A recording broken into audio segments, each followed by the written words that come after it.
Bismillahirrahmanirrahim. Assalamualaikum warahmatullahi wabarakatuh.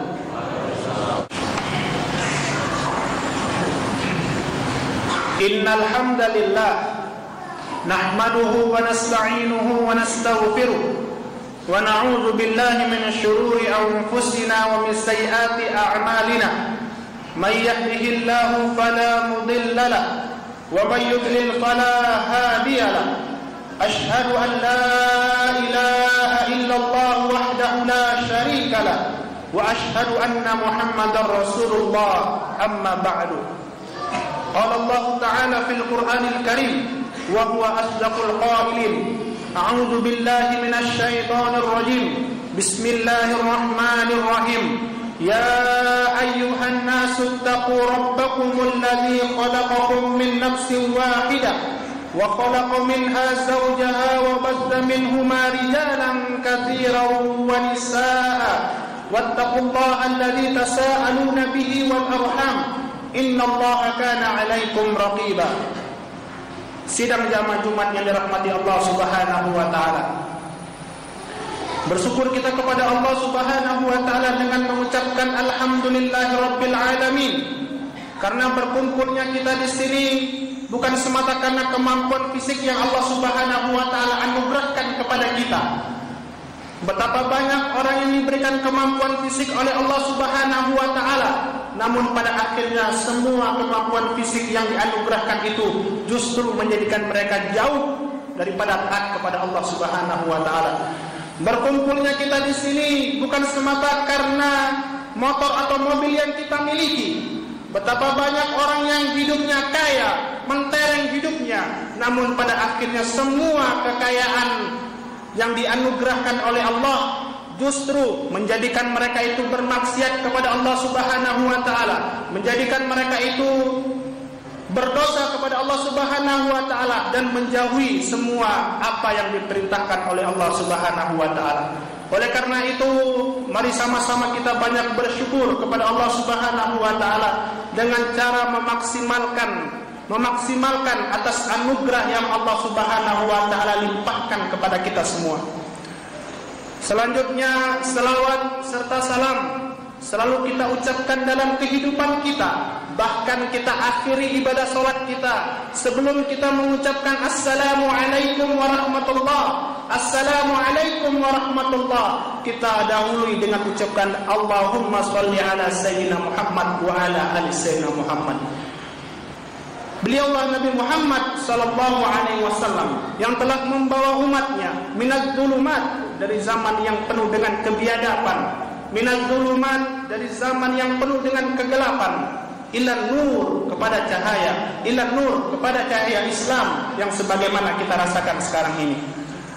Jamaah yang dirahmati Allah Subhanahu wa taala, melalui momentum yang sangat singkat ini, khotib berwasiat kepada diri khotib pribadi khususnya, demikian juga kepada para jamaah sekalian pada umumnya, untuk selalu meningkatkan kadar keimanan kita kepada Allah Subhanahu wa taala. Karena sebaik-baiknya bekal hidup di dunia, terlebih lagi nanti hidup di akhirat, yaitu beriman, bertakwa, mempersiapkan ketakwaan kita kepada Allah Subhanahu wa taala. Selaku seorang muslim, kita dianjurkan untuk mendengarkan wasiat takwa dan untuk mendengarkan khutbah Jumat yang singkat ini. Kemudian kita lanjutkan dengan sholat Jumat secara berjamaah. Sidang jamaah Jumat yang Allah Subhanahu wa taala rahmati. Ada sebuah kisah yang kisah itu terdapat di dalam kitab At-Tarikh Al-Baghdad. Ada seorang pemimpin yang dijelaskan di dalam kitab tersebut yang bernama Hijaz bin Yusuf. Seorang pemimpin yang dikatakan oleh para ulama di dalam kitab tersebut yaitu pemimpin yang zalim. Pemimpin yang hobinya membunuh umat, membunuh masyarakatnya. Pada suatu ketika Hijaz bin Yusuf ini diperintahkan untuk menjadi pemimpin di daerah Baghdad. Biasanya ketika ada seorang pemimpin yang menguasai daerah Baghdad, dalam hitungan hari, bulan, dan tahun mereka tidak bakalan lama. Kenapa?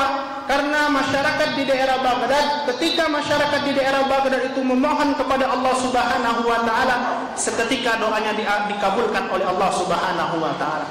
Dengan kata lain, masyarakat di daerah Baghdad termasuk masyarakat yang taat dan beriman kepada Allah Subhanahu wa taala.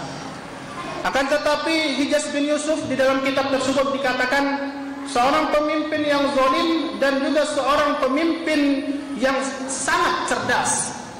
Dia mengetahui bagaimana cara memimpin masyarakatnya dengan cara-cara yang licik.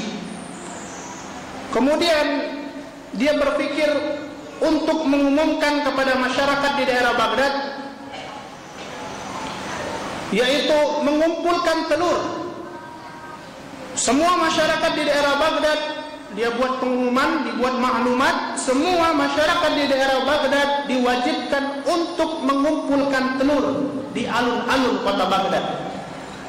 Masyarakat di daerah Baghdad kemudian mempertanyakan, apa lagi yang diperintahkan oleh pemimpin kami ini? Setelah itu,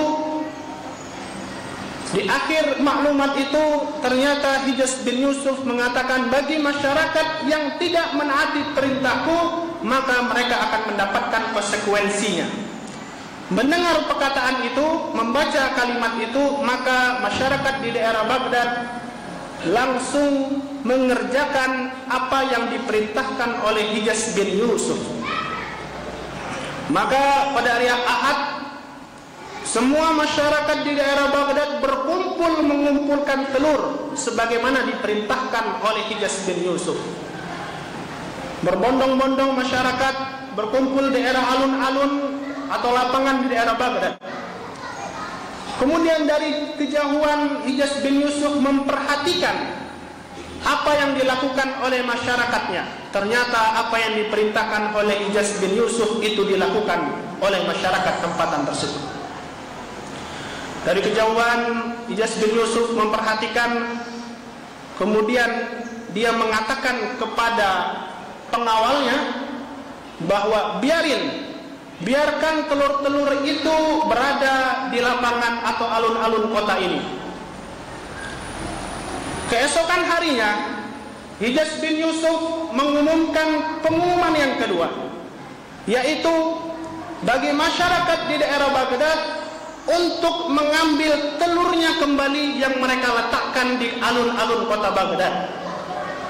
Mendengar pengumuman itu, maka masyarakat daerah Baghdad geleng kepala dan mempertanyakan kembali apa yang diinginkan oleh pemimpin kami, Hijaz bin Yusuf. Tanpa pikir panjang, akhirnya masyarakat di daerah Baghdad mengambil telur yang mereka letakkan di alun-alun kota Baghdad. Akan tetapi jamaah yang dirahmati Allah Subhanahu wa taala, begitu banyak telur yang dikumpulkan oleh masyarakat di daerah Baghdad, sehingga mereka tidak bisa membawa. Mereka ketika meletakkan telur agak sedikit kesulitan untuk mengambil telur yang mereka letakkan itu. Akhirnya mereka tanpa pikir panjang, mereka mengambil telur sembarangan. Yang tanpa sadar ternyata mereka itu mengambil telur yang bukan mereka letakkan di awal, yaitu mereka membawa pulang yang telur itu ternyata bukan telur yang mereka letakkan di alun-alun kota Baghdad. Kemudian berapa hari kemudian Hijaz bin Yusuf memilih salah satu anggotanya untuk menjadi pemimpin daerah Baghdad. Tentu saja anggotanya tidak menginginkan untuk menjadi pemimpin di daerah Baghdad. Kenapa?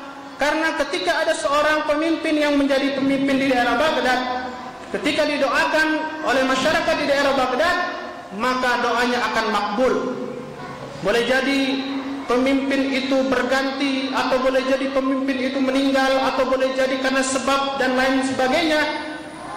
Akhirnya pemimpin itu digantikan dikarenakan sebab kedekatan masyarakat Baghdad kepada Allah Subhanahu wa taala, sehingga ketika memohon doa apapun, maka Allah Subhanahu wa taala mengabulkan doa tersebut. Jamaah yang dirahmati Allah Subhanahu wa taala, singkat cerita, Akhirnya Hijaz bin Yusuf menunjuk seorang pemimpin, dan Hijaz bin Yusuf mengatakan bahwa saya jamin tidak akan ada yang terjadi sesuatu terhadap kamu dan negara Baghdad ini. Kemudian jamaah yang dirahmati Allah Subhanahu wa taala, hari berganti, bulan berganti, Hijaz bin Yusuf menunjuk seorang pemimpin yang baru di kota Baghdad. Ternyata yang ditunjuk oleh Hijaz bin Yusuf untuk menjadi penguasa di daerah Baghdad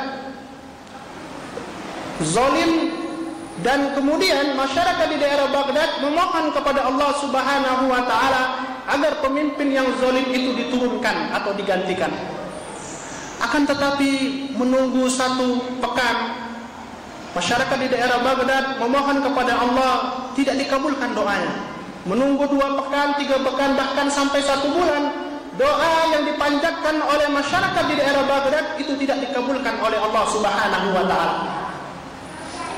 Kemudian masyarakat di daerah Baghdad mencari seorang ulama yang hanif, mencari seorang ulama yang lurus, dan bertanya kepada seorang ulama itu, kami dulunya ketika berdoa kepada Allah Subhanahu wa taala itu dikabulkan oleh Allah Subhanahu wa taala.